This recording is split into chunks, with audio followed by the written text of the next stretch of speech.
आनंद गिरी अपने गुरु महंत नरेंद्र गिरी के खिलाफ बयान दे रहे थे, लिख रहे थे।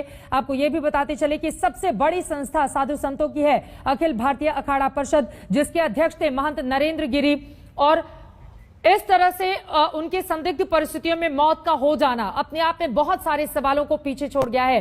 कल ही हमारे खास कार्यक्रम के लिए एक रिकॉर्डिंग हुई थी। मेरे वरिष्ठ सहयोगी राहुल कंवल ने महंत नरेंद्र गिरी से बातचीत की थी, सुनिए।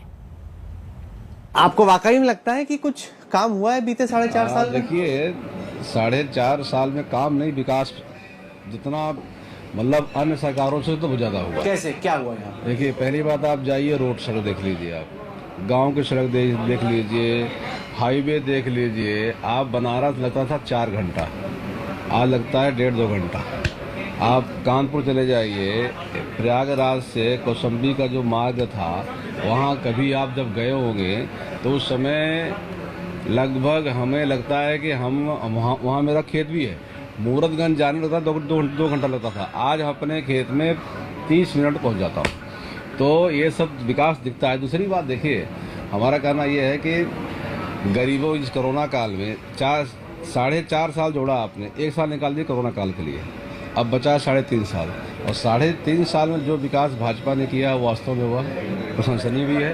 और हम लोग संत महात्मा चाहते भी हैं कि विकास के साथ साथ धर्म को जोड़ना भी जरूरी होता है।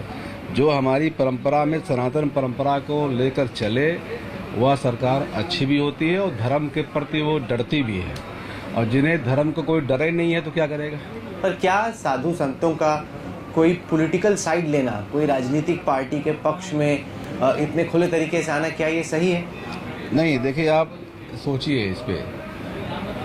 संत महात्मा हम लोग जब घर बार छोड़ के बनते हैं तो देश के लिए बनते हैं, अपने धर्म की रक्षा के लिए बनते हैं। और जो पार्टी कोई भी हो, अगर जो पार्टी हमारे धर्म की रक्षा के लिए और देश की रक्षा के लिए कार्य करती है, उसके साथ संत महात्मा होते हैं।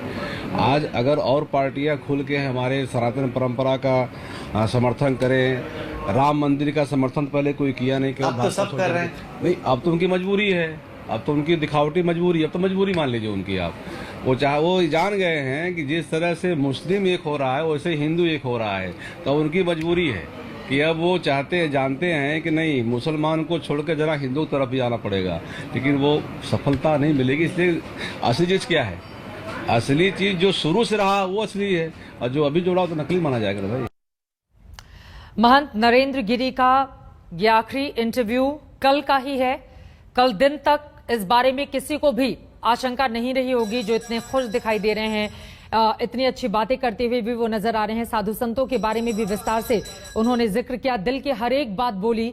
जब ये सवाल पूछा गया कि साधु संत क्या खुलकर अगर राजनेताओं का समर्थन करें, तो उसका पक्ष भी उन्होंने पुरजोर तरीके से रखा। और इन तस्वीरों में भी वो पूरी तरह से स्वस्थ मुस्कुराते हुए आपको दिखाई दे रहे हैं। पूजा पाठ भी उनकी ओर से करवाया गया था।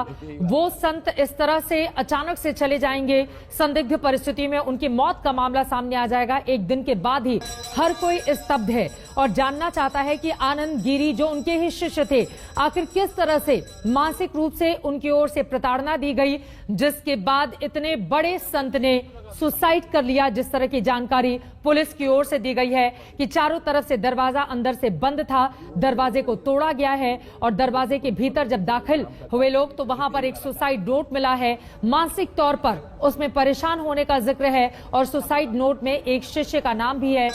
आनंद गिरी वो शिष्य हैं जिसका नाम बताया जा रहा है। मई महीने में ही दोनों गुरु और शिष्य के बीच में विवाद इतना ज्यादा बढ़ गया था कि वो अखाड़े से बाहर आ चुका था और यकीनन उसको लेकर बार बार सवाल खड़े हो रहे थे। हालांकि बाद में जब आनंद गिरी ने अपने गुरु से माफी मांगी तो उनकी ओर से माफ भी कर दिया गया और माना जा रहा था कि अब मामला यहीं पर खत्म हो जाता है। लेकिन कुमार अभिषेक सीधे आपका रुख करते हुए, यानी कि मई महीने में जो कुछ भी हुआ था वो कहानी का अंत नहीं था। कम से कम आज के इस एपिसोड के जरिए और जो सुसाइड नोट बरामद हुआ है उसके जरिए इस बात और पोस्टमार्टम के बाद और हमारे ठीक, कई लोग हैं वो हत्या की आशंका जता रहे, कुछ हत्या की बात प्रथम दृष्टया नहीं लग रही, लेकिन 24 और विवेचना पूरी होने के बाद ही हम कोई ऑथेंटिक बयान आपको देंगे। अभी इन्वेस्टिगेशन चल रहा है। फर्स्ट हैंड जो आप लोग पूछ रहे हैं तो उनके सुसाइड नोट से और मौके की स्थिति से ऐसा प्रतीत हो रहा है। सर दरवाजा बंद था, जब खोला गया दरवाजा अंदर से बंद था, टूटा हुआ था, जबकि वो सामान्य रूप से 3:30-4 बजे वो निकल जाते हैं। जब 2 घंटे हो गया नहीं निकले तो इनके शिष्यों ने फोन किया, फोन नहीं उठा। फिर उन लोगों ने दरवाजा खटखटाया, फिर भी नहीं, चूंकि फोन पे उठ जाते थे। दिन में वो थोड़ी देर आराम करते थे, 11:30-12 बजे अपने शिष्यों के साथ खाना खा के आराम करते थे और 3-3:30 बजे वो लोग आते थे, 4 बजे जुट जाते हैं। तो उनका ये रूटीन था। जब रूटीन नहीं हुआ 1.5-2 घंटे तो उन लोगों ने किया, फिर उन्होंने जब नहीं हुआ तो उन्होंने दरवाजे को तोड़ा पैर से मार करके, तो देखे कि वो लटके हुए थे। फिर उन्होंने तत्काल फोन किया, उस बॉडी को रोका, फिर आकर के हम लोग अपनी कार्रवाई करते हैं। हालात से दुखी होकर उन्होंने आत्महत्या की। हाँ, अपने डिप्रेशन में वो ये इस बात को रह रहे थे कि वो दुखी थे। सर किस तरह कोई संकेत दिया, किस तरह के हालात थे जो आत्महत्या के लिए मजबूर हुए? वो अपने सम्मान को लेकर के कि मैं इतने सम्मान से रहा हूँ, मेरा कोई अपमान करेगा तो मैं शायद उसको बर्दाश्त नहीं हिंट कर है कोई, किसने अपमान आनंद किया? गिरी की तरफ इशारा किया उन्होंने।